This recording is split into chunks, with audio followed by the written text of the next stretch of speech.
Hey guys, what's up? Here's Max. Chapter 11 of Dragon Ball Hakai is already finished, and in this video I will tell you everything that happened in this newest chapter of the story. Maybe you've noticed that lately I'm bringing you Dragon Ball Hakai chapters more often, right? Well, this is because the chapters are being produced so much faster. One of the most frequent complaints you made to us was that Dragon Ball Hakai chapters took too long to publish. This was because we made chapters a little longer, at least 40 pages, but sometimes reaching 50 or even 60 pages. We did this so that our audience would have the best possible experience reading the story, so that we so lovingly made it for you. But listening to your complaints, we decided to change the strategy and made a chapter shorter, with an average of 20 pages. This way, production has become much faster, and as a result, we are bringing you new chapters faster. So maybe you might find it strange the chapter is shorter this time, but it's a consequence of the faster production. I hope you like this new style, and I know I warned you, this is the last video, but there are always those who watch videos in the wrong sequence and then criticize, so clarifying things never hurts.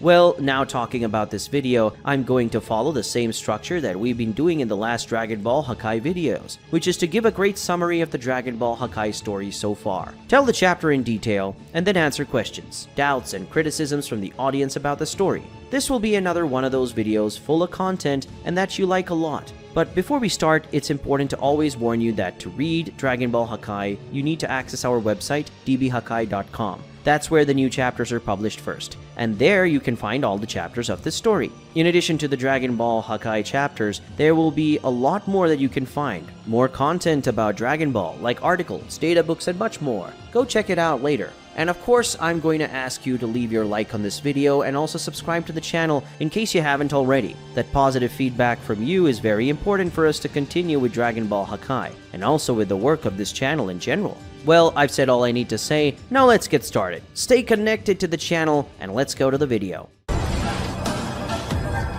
Hakai.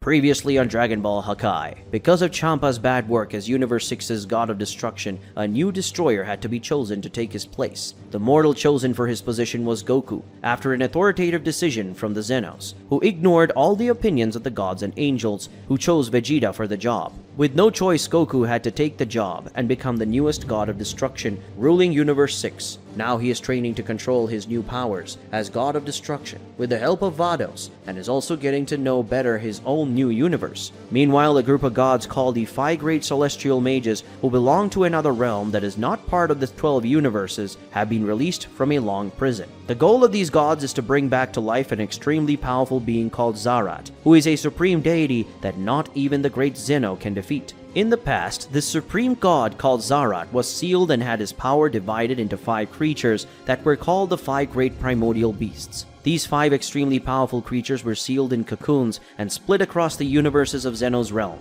To free Zarat, the Celestial Mages intend to gather the 5 Great Primordial Beasts, and thus they will bring their lord back to life. After a brief period of seclusion, after their mysterious release, the mages put their plans into action. In order to gain access to all of Zeno's multiverse knowledge, they kidnapped Zuno, the being who knows all things, and to take away the possibility of Zeno's realm to use the greatest source of magic power that exists in the multiverse. The mages destroyed the Super Dragon Balls, and consequently all the other Dragon Balls scattered throughout the universes, which were created with fragments of the larger Dragon Balls, also no longer worked. Paikon, leader of the group responsible for keeping the peace between the realms, called the Celestial Guardians, went to the meeting between the gods of destruction that was taking place, and warned about this dangerous situation. After he did so, he instructed all the gods of destruction to return to their universes to prepare for this threat. For the gods who have a primordial beast in their territory, they were given the mission to find the cocoon of the beasts and protect those cocoons, as the Celestial Mages would soon go after the cocoon. Goku was one of the gods who has a primordial beast in his universe, so he returned to Universe 6's planet of destruction to ask Vados to take him to the cocoon. But Vados was in a meeting of angels, so he couldn't find the place. But then Goku got an idea to ask the Supreme Kai for help, and he went to the Supreme Planet to ask for help. In Universe 7, Beerus returned along with Paikon, despite him not liking the fact that he was accompanied by the Celestial Guardian. On the Destroyer's planet, he and Paikon explained the whole mess to Vegeta, who had just recovered from an extremely difficult training. After arguing with Paikon, Beerus decided to give to Vegeta the mission to go after Janemba's cocoon, along with the Guardian. This cocoon was in the possession of Frieza and Cooler. Vegeta and Pikkon find Frieza and Cooler. Frieza, finding out about Pikkon's great power, decided to abandon his own brother and let him face the enemies while he fled with Janemba's cocoon. But Pikkon decided to go after Frieza, while Vegeta, recognizing Cooler's name, decided to fight him and instructed Pikkon not to interfere in the fight no matter what. While all this confusion was going on for Janemba's cocoon, another Celestial Guardian, under orders from Pikkon, took the cocoon containing Majin Buu's dormant power. As expected, the Celestial Mages, blackmailing Zuno to get answers from him, discovered the location of the primordial beasts and went after the cocoon. In Universe 8, Liquier took the cocoon of the beast that is in his universe called Hatch, but Tyra, the great mage warrior, was waiting on the planet of destruction for the destroyer's arrival. But Liquier was ready to fight for possession of the primordial beast. Liquier started his confrontation against the great mage warrior, and the destroyer did very well at the beginning of the fight. But soon he discovered that fighting a celestial mage is not so simple, and he suffered severe attacks from the enemy, including a last attack that can even have killed the destroyer of Universe 8. In Universe 11, Belmont gathered the Pride Troopers and went after the primordial beast that lives in his universe, a creature called Calamore, which, unlike the other primordial beasts, is not asleep in his cocoon, but is free. Calamore crushed the Pride Troopers with his overwhelming power, and was about to force Belmont to use his full power when Jiren arrived on the scene, completely furious at the sight of this enemy. Even with the arrival of the most powerful warrior in the Universe 11 to help him, Belmont was not happy. On the contrary, he was even more worried, which is a big mystery. In Universe 7, one of the Celestial Mages went after Oob, who contains part of Majin Buu's power that was released. But his actions were interrupted by Beerus, who actually premeditated this and went to Earth instead of sleeping, as he said he would to Vegeta and Pikkon. Beerus had a brief confrontation with the Celestial Mage, who tried to capture Oob, but he was completely shocked when he discovered that this enemy is actually his former master called Terran, who in the past was the god of destruction of Universe 7. Terran managed to escape, leaving the destroyer of Universe 7 very frustrated. Even after trying hard to escape Pikkon, Frieza was caught by him, and then decided to finally face the pursuer, leaving his ship to battle. Frieza argues with Pikkon, and then decides to show the leader of the Celestial Guardians all his power, revealing his golden form, which is now much more powerful and with an extraordinary control of ki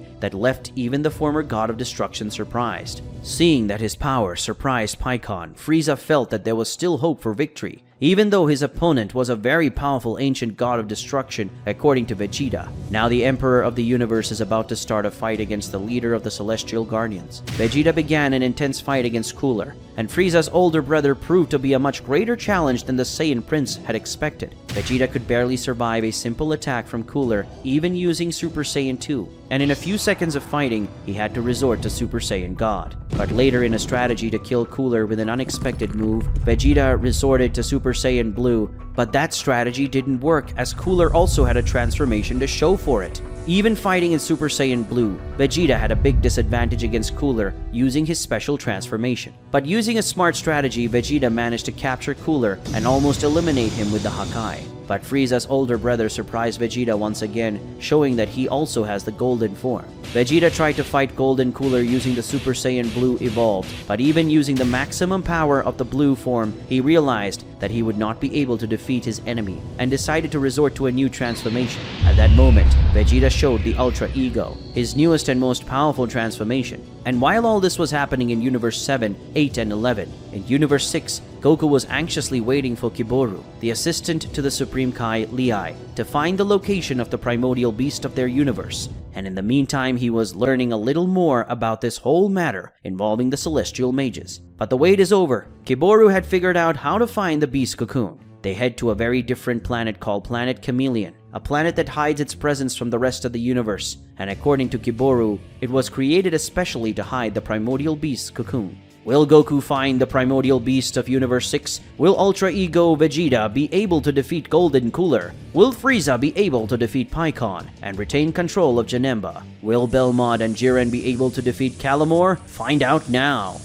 Dragon Ball Hakai Chapter 11, Ultra Ego. Universe 7, Planet Earth. After the Celestial Mages escaped, Beerus thinks about what to do about Oob, who is down in a faint. The deity of destruction scratches his face as he wonders what to do. He lifts Oob's fallen body using telekinetic forces. After that, noticing the presence of someone, Beerus says, You felt something has happened to him and came to help, right? You're late. Not that it made any difference that you arrived on time, considering that guy's level. Majin Buu revealed his presence, asking Beerus what he is going to do with the boy. The destroyer is sincere in his answer, saying he doesn't know yet. The conversation is interrupted when Beerus senses something that apparently has something to do with Vegeta. Looking up at the sky, the thought he wonders if Vegeta really needed to get to this point. He then hopes that the Saiyan knows what he's doing. Planet's Quinn. Vegeta just showed off his newest transformation, the Ultra Ego. Cooler looks that form with a lot of concern, as well as a lot of anger. He asks Vegeta what this so-called Ultra Ego transformation is, and what is this strange energy he is emanating from.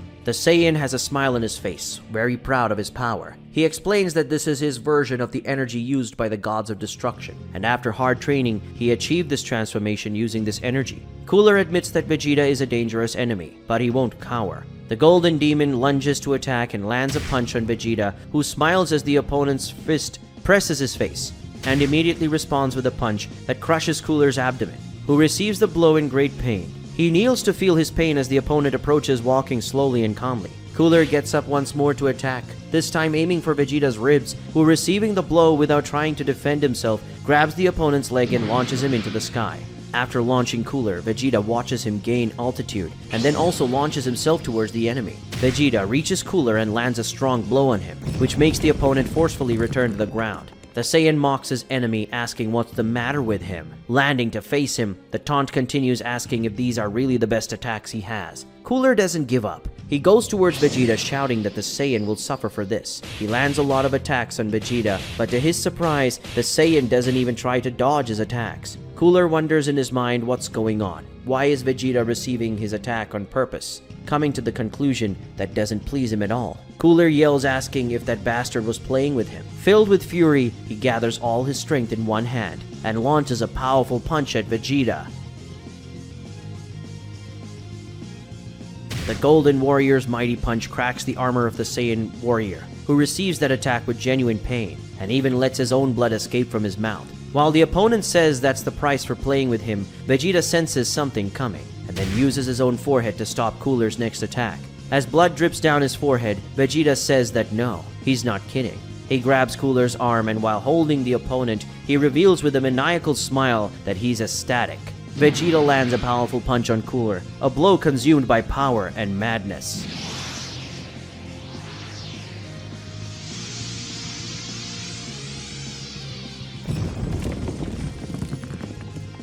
After being thrown to one of the side planets of the Quintet of Planets, Cooler shows great pain. But the fall did not only hurt him, but also the planet, whose ground is completely cracked. Blood is expelled. The one who expelled it is Cooler himself, still suffering from the powerful attack he just received. A flash of light speeds across the sky. It's Vegeta, who comes from another planet, full of bloodthirst, stomping on Cooler and carrying him across the planet's ground.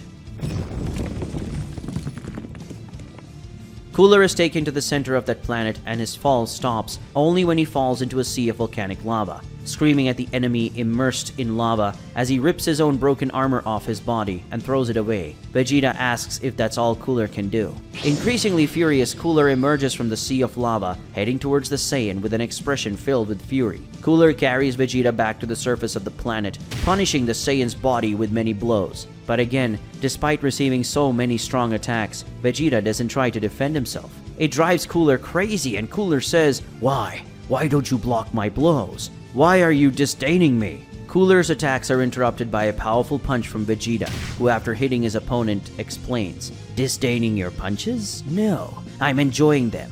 With every blow you land on me, my thirst for battle grows. My thirst for destruction grows. That's all the force I need to get stronger." Vegeta punches Cooler in the face, knocking him away. Cooler, not knowing what to do, wonders, does he get stronger, even while being beaten? How can I handle something like this?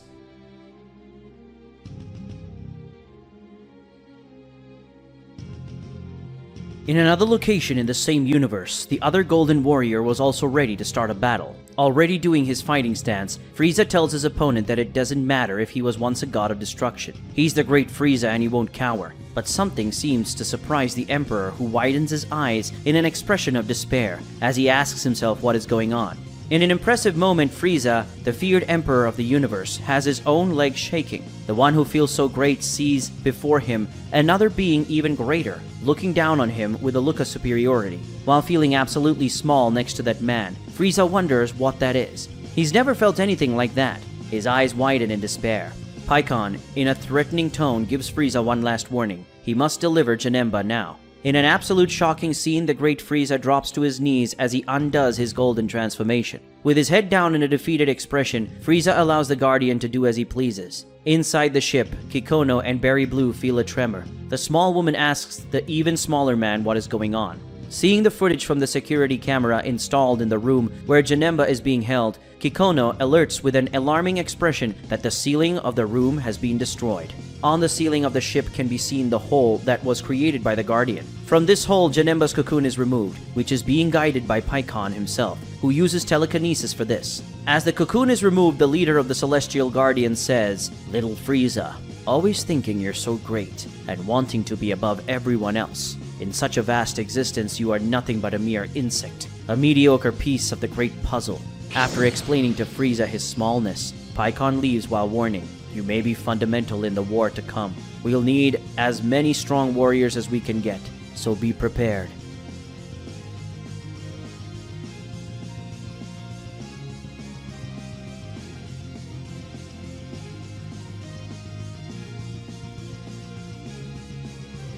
In Universe 11, there was also a battle for possession of a primordial beast, but this time it's different. The battle takes place against the beast itself. Jiren faces Calamor while releasing a large amount of energy. He does this watched by Belmod. Belmod is completely desperate. Jiren wasn't supposed to be there. What will become of this universe now? Looking at Jiren with a confused expression and realizing that the man had something against him, Calamor asks if he knows him. Universe 11's mightiest warrior guarantees that in an instant it will make him remember. But suddenly, Calamor and Jiren notice something that catches their attention. The one who decides to do something about it is Calamor, who, looking at a rock, orders whoever is hiding there to reveal himself. The person behind the rock does as Calamor orders, revealing his presence while justifying the reason for being hidden. He just wanted to see the massacre that would take place there, probably referring to Calamor massacring the other two. As he sees this person who has just revealed himself, Belmod wonders if he is a celestial mage. Things are getting even worse. Seemingly remembering something, Calamor says, "Zarat's memories tell me that you are Zorki. It's a little petulant of you to be in my presence when you are crippled." Zorki justifies saying, "I beg your pardon, Lord Calamor, but there is a good reason why I am this way." What are they referring to? I don't know. But Calamor wants to avoid unnecessary conversation and gets straight to the point by ordering Zorki to say what he wants. As he approaches, Zorki says that being the one who inherited Zarat's intellect, Calamor must already know what he wants. The beast says yes, he already expected that. After all, Belmod didn't come after him for nothing. After saying that, Calamor addresses Jiren saying, "Hey kid, I don't know what your business with me is, but we'll have to wait for another time." But Jiren doesn't accept the answer, and while shooting towards the enemy full of fury, he shouts saying that whether Calamor is better, not even to think about running away. But Zorki interferes by placing himself in front of the beast and pointing his hand at Jiren while releasing a strange energy. But Jiren doesn't back down. He continues his advance while yelling at this bastard not to interfere. But Belmod is not so confident and yells for the mortal of his universe to wait. That was not an ordinary opponent. Jiren lands a blow on Zorki, but did he actually hit a rock? What happened?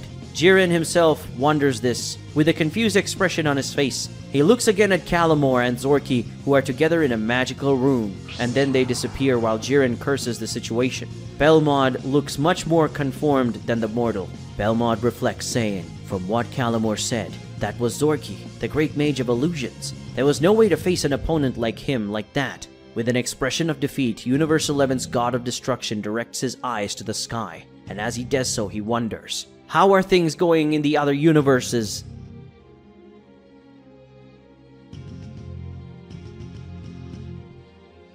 Universe 6, Planet Chameleon. On top of a large volcano in the center of the planet are Goku, Lei, and Kiboru. Kiboru explains to the other two, saying, "The cocoon of the primordial beast called Hero is at the bottom of this great dormant volcano. but getting there will not be so simple. According to the Book of the Universe, the way to the bottom of the volcano is a big maze, and we cannot dig the way by force, or else the power contained in the cocoon may become unstable and cause a great catastrophe. Goku complains, saying, "How boring. Can't we get there with the instant transmission?" But things are not as simple as our protagonist wants, and Kiboru explains why.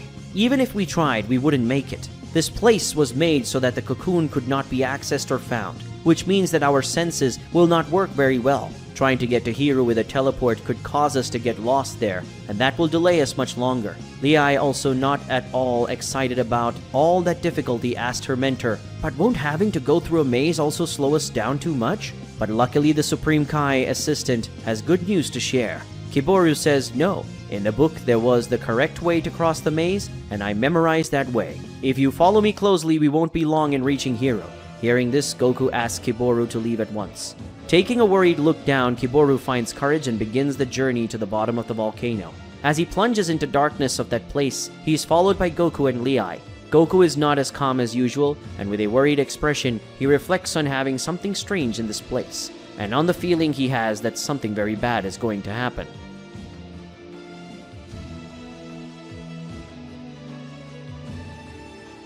What will happen to Goku, Kiboru, and Lei in this search for Hiro? What kind of dangers await them? What about the fierce battle that takes place on Universe 7? Vegeta or Cooler? Who will be the winner of this hard fight? Find out in the next chapters of Dragon Ball Hakai. And that was Chapter 11. A lot has happened despite the low number of pages, right? Well, now the time has come to interact with you. The time when I answer the main questions and criticisms you have about Dragon Ball Hakai. But before I answer, I want to remind you that any relevant questions that are asked in the comments of this video will be answered in the next videos, bringing the next chapters of the story, which will probably be published next week. So if you have questions or criticisms about the Dragon Ball Hakai plot, please comment and maybe you will be answered in the next video. But okay, let's get to the answers. Guys, in this video, I would like to respond to a big criticism that many people made of Dragon Ball Hakai a while ago. And this is probably the biggest criticism that the story has suffered until now. And it's a topic that caused a lot of anger in the fans of the story. Today, I would like to talk to you about the controversial fight between Goku, God of Destruction, and Krista, the King of Sadala. When this fight took place, we had to deal with a truly army of angry fans who simply hated the fact that Goku had lost the fight. In this video, I'm going to answer the main criticisms that were made at the moment in the story, and I'm going to take advantage of the moment to explain better how Goku's evolution worked since he became a God of Destruction, and I'm also going to talk a little bit about King Krista and his mysterious power. So if you were one of those who criticized this moment so much, please listen to our side, and with everything I'm going to say here, you'll see that the outcome of the fight was perfectly consistent with the plot of Dragon Ball Hakai. First of all, I will explain to you how Goku, God of Destruction's power works, and how this power evolved in Dragon Ball Hakai, okay? The story of Dragon Ball Hakai begins after the end of Moro Arc, from the Dragon Ball Super manga, between Moro Arc and Granola Arc. This means that at the beginning of Dragon Ball Hakai, Goku had the same power level as when he faced Moro. We could see this power in Chapter 1 when he faced Vegeta, and even Vegeta using the maximum power of Super Saiyan Blue, Goku using Ultra Instinct, and defeated him very easily. But then Goku became a God of Destruction, and received something called Energy of Destruction. This Energy of Destruction is a somewhat complex concept created in Dragon Ball Hakai that I've explained in other videos, so I won't spend a lot of time explaining it in this video. But in short, this energy is like a spiritual being that developed within Goku, a being that has a personality of its own. And according to what Vados explained to Goku in Chapter 7 of Dragon Ball Hakai, this being doesn't just want to live inside Goku, but wants to dominate the protagonist to act in his place. Because of this intense desire for the energy of destruction to dominate his body, Goku constantly needs to contain this power within him, so as not to be commanded by the power itself. That is, Goku needs to be constantly dominating a kind of beast inside him wanting to get out. And apparently, that doesn't just happen to him, but to all the other gods of destruction. But unlike the others, Goku is a novice who is not used to dealing with this energy. And because of that, he has to make much bigger efforts to contain this monster inside him. But according to what Vados explained in Chapter 7, all this effort is unconscious, meaning Goku doesn't necessarily have to stay focused all the time to keep the energy of destruction under control. His own body or unconscious knows what he needs to do that. And how does Goku's body keep the energy of destruction in check? Using his own natural energy, ordinary ki. This means that Goku's body unconsciously uses its own energy to keep the energy of destruction in check. Another relevant thing is that the more control Goku has over the energy of destruction, the less natural energy he will need to use to contain this creature inside him. It's a little complicated, right? Well then, I'll try to use an example to make the explanation easier. Let's suppose that inside Goku's body there is an arm wrestling competition going on all the time. The competitors are Goku's energy of destruction and his natural energy. The energy of destruction is in contention to dominate the protagonist's body, while his natural energy is in contention for Goku to maintain his consciousness.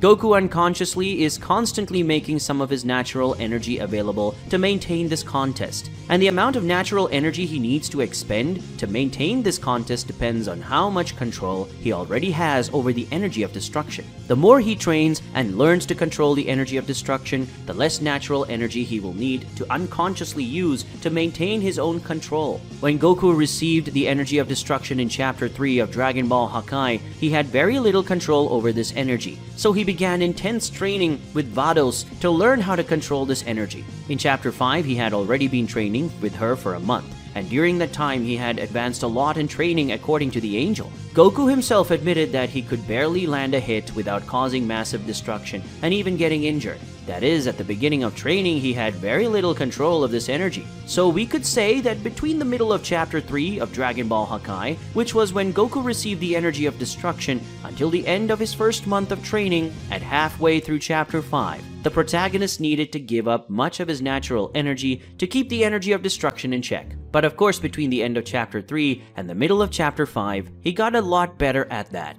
After that first month of training, Vados decided that Goku needed to take a break from his training and get to know the universe a little better. And it was at the moment that they decided to go to planet Sadala. And it was at this moment in the story that the fight between Goku and Krista occurred. But in Chapter 6, during their fight, it was made clear in many moments that Goku wasn't ready to fight yet, and he was very limited because of the little control he had over the energy of destruction. Remember I said that Goku unconsciously needed to use his own natural energy to keep the energy of destruction in check? Guys, in practice this means that the energy he used to maintain control is the energy he can't use in fights. That is, Goku, when he fought Krista, had a great power limitation. For example, if Goku needed to use 80% of his natural energy to keep the energy of destruction in check, that means he only had 20% of his total power available to fight Krista. If he needed 50% of his natural energy to maintain control, he only had half his power available to fight, and so on. But okay, Max, what percentage of power did Goku have when he faced Krista then? Well, that's never been said, so I can't tell you exactly what percentage of his total power Goku was using against Krista. But what I can say is that at that moment, he was using even less power than he used against Jiren in the past. This was clearly said by Vados. To make the math easier, let's assume that at that moment, Goku needed 50% of his natural energy to keep the energy of destruction in check, which means that whatever he did in that fight, he could only use half of his full power. But we saw that during the fight, Krista proved to be much more powerful than Goku could have expected, and so he pressured the protagonist to use more and more power. At one point, in order to avoid being hit by an attack from the king, Goku increased Ultra Instinct's power a little to be able to escape the attack. But the problem was that he was already at the limit of power he could use in the fight, and as a result, he was consumed by the power of destruction. So to make it easier, let's suppose that in the fight Goku could use 50% of his total power. At that moment, when he was using Ultra Instinct against Krista, he was using exactly 50% of his power, meaning he was completely on edge. But at the moment he was going to get hit by the king, let's say he used 1% more power to increase speed and dodge. But at that moment, he took that 1% off that part of the energy that he was using internally to control the energy of destruction. And that means that within his body, the energy of destruction won the arm wrestling and took control of the protagonist. But again, we weren't told the correct percentage in the manga. This 50% is just an example. Maybe Goku used 20% power against Krista only, or maybe he used 70%. We don't know.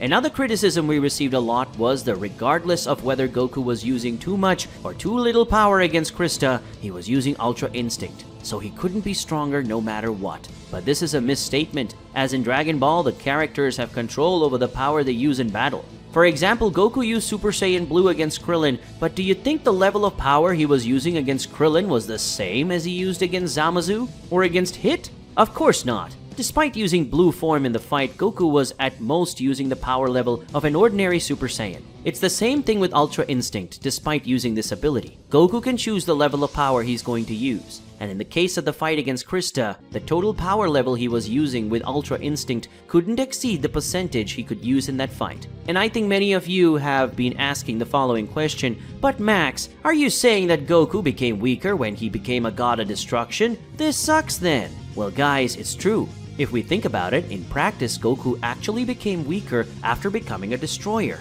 But this decay is temporary, because when he manages to master his energy of destruction, his power will grow a lot. In Chapter 7, after approximately 1 month of training after Sadala, Vados told Goku that he was already stronger than when he became a god of destruction, meaning his power balance started out negative, but now it's gone, positive. And remembering that he is still far from fully mastering the power of the energy of destruction. So think of it as investing in a new business. At the beginning, you have to make your investment, and with that you lose money. But if the business is successful, you will get back all the money you invested and you will have an even bigger profit. I think this is a perfect example for this Goku case. But okay, I think I've talked a lot about Goku's power in this whole situation, right? I think that with everything I've said so far, you've already understood all these concepts very well. But now let's talk about Krista, about the power of the King of Sadala. In Chapter 6, Kaba tells Vados that in the past an enemy army invaded planet Sadala and was destroying the Saiyans. But a child who was Krista revolted and went to battle against all enemies and destroyed them all, saving the planet. This means that when he was just a boy, King Krista was already more powerful than an entire Saiyan army. In other words, he had an immense potential for evolution. Even after becoming king of the planet, Krista had a great desire to protect Sadala forever, and for that, he decided to go to Namek and ask the Dragon God to give him immortality over time. This happened approximately 1,000 years ago. This means Krista is a Saiyan who's approximately 1,000 years old, and who since childhood has great potential for evolution. Now think with me, is it really so absurd for him to be able to face Goku on an equal footing? Guys, Broly is less than 50 years old and already has a level higher than a god of destruction, but Broly can reach that level of power even though he's never had really intense training. The first real battle Broly faced in his life was on Earth, and he managed to reach an extraordinary level that made even Beerus, the mightiest among the gods of destruction, feel a bit of awe, and was told he might be even more powerful than Beerus. Now we have Krista, a Saiyan who's apparently had as much potential as Broly, but unlike the Saiyan from Universe 7, he's been alive for centuries.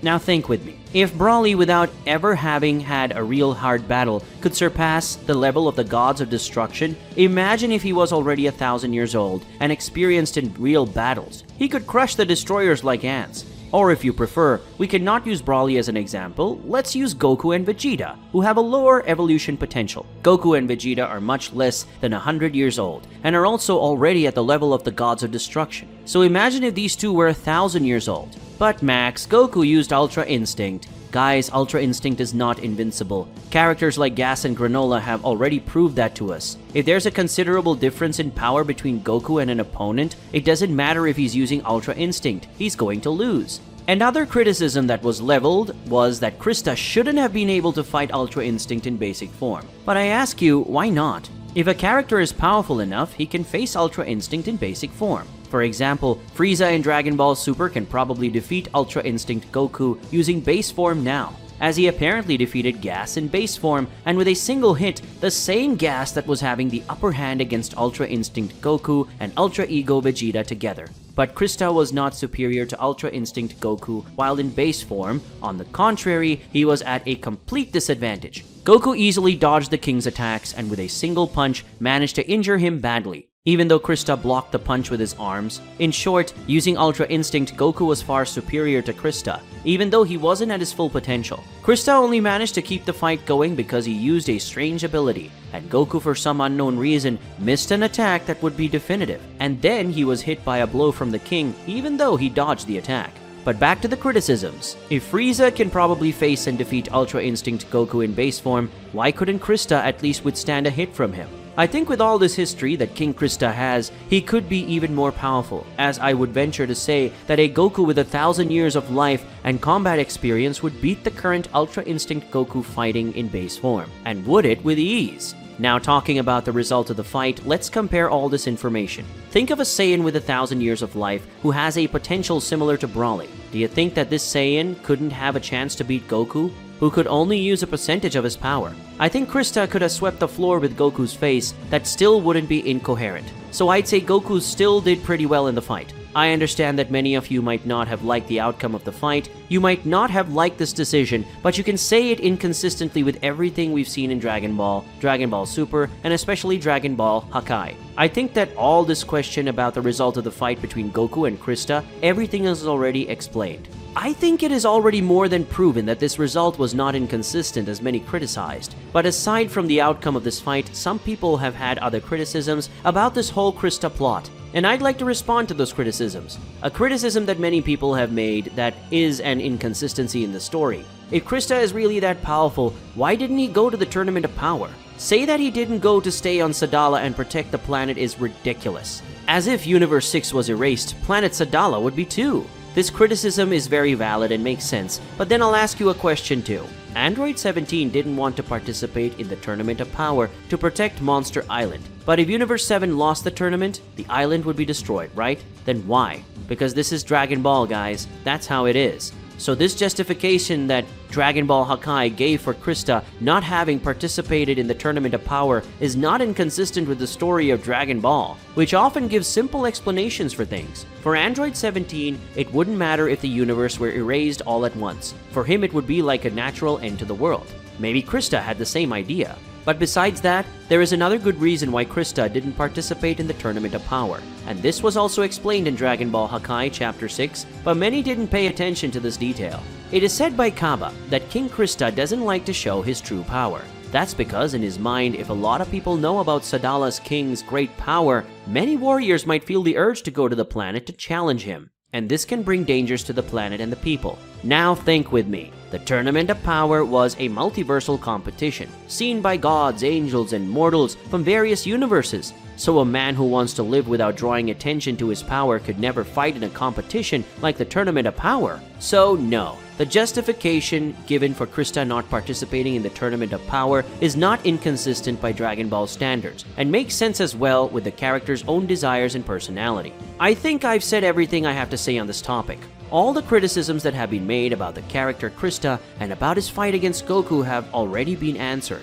I think that after everything I've said here, it's become more than clear that there's no inconsistency in this whole part of Dragon Ball Hakai's plot, since the character's power level is completely consistent with all of his past and concepts, and his decision regarding the Tournament of Power is also consistent with the character's lifestyle, and also with justifications that Dragon Ball Super already gave to us on this topic. All that I said here is information made clear in the Dragon Ball Hakai manga, and reading carefully, anyone will understand that. But the problem is that maybe many don't read carefully, or let the excessive passion for the characters guide the criticism. But in the end, I thank all these criticisms that were made, because in this way, I had the opportunity to explain even better the story of Dragon Ball Hakai, and defend the coherence of the story. And if you have any questions or criticisms about the Dragon Ball Hakai story, please leave them in the comments, because everything that is relevant I will be answering in the next videos. Your feedback is very important to us. This video ends here. I really appreciate all of you who got here with me, and I hope it was a good experience for all of you.